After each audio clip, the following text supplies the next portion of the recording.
महात्मा ज्योतिबा फुले यांची शनिवार दिनांक 11 एप्रिल रोजी 199वी जयंती. जयंतीचे औचित्य साधून सिन्नर तालुका भारतीय जनता पार्टीच्या कार्यकर्त्यांनी महात्मा ज्योतिबा फुले यांच्या पुतळ्याजवळ जमवून त्यांना अभिवादन केले.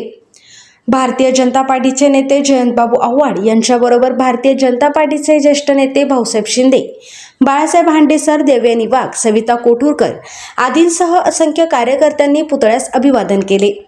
महात्मा ज्योतिबा फुले यांनी इतिहासात आपले नाव अजरामर राहील अशा प्रकारचे कामकाज उभे केलेले आहे. ज्या काळात मुलींना शाळेत अजिबात पाठवले जात नव्हते त्या काळामध्ये त्यांनी मुलींना शिकवलेच पाहिजे, त्यांना आत्मनिर्भर केले पाहिजे अशी माहिती पसरवण्याचे काम केले.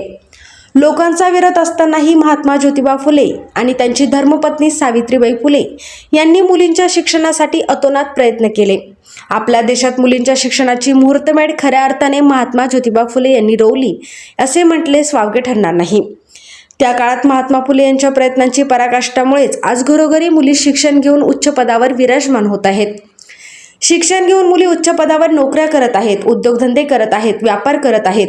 आज आपल्या देशातील महिला व मुली ज्या उंचीवर यशाच्या शिखरावर पोहोचल्या आहेत त्या सर्व गोष्टींचे श्रेय महात्मा ज्योतिबा फुले यांना जाते असे म्हटल्यास वावगे ठरू शकत नाही. असे महान व श्री शिक्षणाचे जनक महात्मा ज्योतिबा फुले यांच्या 199व्या जयंतीनिमित्त सिन्नर तालुका भाजपाचे कार्यकर्ते व पदाधिकारी यांच्या वतीने त्यांना अभिवादन करण्यात आले. SN न्यूजसाठी समाधान आव्हाड. जय ज्योती जय क्रांती. आज आपले महात्मा ज्योतिराव फुले यांची आज जयंती आहे. खरं म्हणजे या ठिकाणी ही द्वितीय शताब्दी वर्ष चालू आहे आणि या वर्षामध्ये माननीय ज्योतिरावजी फुले हे या ठिकाणी आम्हाला जयंती साजरी करण्याची त्यांची संधी मिळते, त्याबद्दल या ठिकाणी त्यांचं मनस्वी आभार. मित्रांनो, सांगायला हरकत नाही का ज्या वेळेस एक काळ होता भारतामध्ये का स्त्रियांना अजिबात शिक्षण नव्हतं आणि गरिबांना सुद्धा तशीच परिस्थिती होती. अशा परिस्थितीमध्ये या ठिकाणी महात्मा ज्योतिराव फुले यांनी स्वतःच्या बायकोला शिक्षित केलं आणि नंतर मुलींची पहिली शाळा पुण्यामध्ये या ठिकाणी महात्मा फुले यांनी काढली. खरोखर या ठिकाणी साक्षरतेचा हा मोठा या ठिकाणी प्रसंग आहे. त्याचप्रमाणे या ठिकाणी केवळ एवढ्यावर न थांबता गोरगरीब जे होते त्यांच्याकरताही त्यांनी शाळा काढल्या आणि गोरगरीब लोकांना या ठिकाणी शिक्षण देण्याचं महत्त्वाचं काम हे ज्योतिराव फुले यांनी केलं. छत्रपती शिवाजी महाराजांची समाधी या ठिकाणी लुप्त झाली होती, तिच्यावरती या ठिकाणी काटेरी झाडं झुडपं वाढलेली होती. ती साफ करत करत ती समाधी या ठिकाणी महात्मा फुलेंनी शोधली. त्याचप्रमाणे या ठिकाणी आपल्या देशावरचं पहिलं कर्जमाफी ही इंग्रजांकडून ज्योतिराव फुले यांनी मिळवून दिली. त्याबद्दल या ठिकाणी त्यांचे आम्ही सर्वजण भारतीय जनता पार्टीचे लोक या ठिकाणी त्यांचे आभार व्यक्त करत आहे. त्याचप्रमाणे त्यांना जयंतीनिमित्ताने मानाचा मुजरा या ठिकाणी करत आहे. धन्यवाद. आपले भारताचे ज्येष्ठ नागरिक महात्मा फुले यांची आज जयंती आहे आणि आज यांची 199वी जयंती असून आज त्यांनी मुलींच्या शिक्षणासाठी शेणा चिखलाचा मार खाल्ला आणि मुलींना शिक्षित करण्यासाठी खूप अहोरात्र प्रयत्न केले. त्यांना लोकांनी खूप त्रास दिला पण त्यांनी कुठल्याही त्रासाला न जुमानता मुली शिकावं आणि सुशिक्षित व्हावं हेच त्यांचं धोरण होतं. म्हणूनच आज आपण यात इथपर्यंत शिकलो आणि सुशिक्षित असा आपला भारत देश झाला. त्यामुळे आज आपल्या महिला खूप उच्च पदावर गेलेल्या आहे. शिक्षणाचं हे बाळकडू ज्योतिबा फुले यांनी अहोरात्र प्रयत्न करून ज्योतिबा फुले आणि सावित्रीबाई फुले या दोघांनी आपल्यासाठी अहोरात्र प्रयत्न केले आणि आज हा शिक्षणाचा वसा महिलांना दिला. त्याबद्दल त्यांचे आम्ही खूप खूप अभिनंदन करतो. 19व्या शतकात जन्माला आलेले आदरणीय महात्मा फुले यांची आज 11 एप्रिल रोजी जयंती आहे.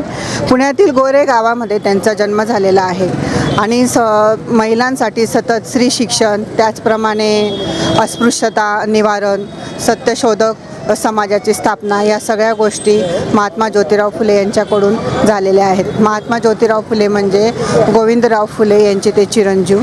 त्यांनी आपल्या स्वपत्नीला प्रथम शिक्षण देऊन आज जगातील सर्व महिला ज्या शिक्षित आहे त्या फक्त आणि फक्त महात्मा ज्योतिराव फुले आणि सावित्रीबाई फुले यांच्या प्रेरणेतून, यांच्या आदर्शातून आणि स्वतःच्या पत्नीला शिक्षण देऊन आज स्त्री शिक्षण जन्माला आलेले आहे. त्यांनी सत्यशोधक समाजाची निर्मिती केलेली आहे. सत्य म्हणजे मानवता, मानवी हक्क आणि न्याय, समता या सगळ्या गोष्टींचं एकत्रीकरण म्हणजे साक्षात महात्मा ज्योतिराव फुले. 18 1988मध्ये त्यांना जगाकडूनच महात्मा ही पदवी प्रदान करण्यात आलेली आहे.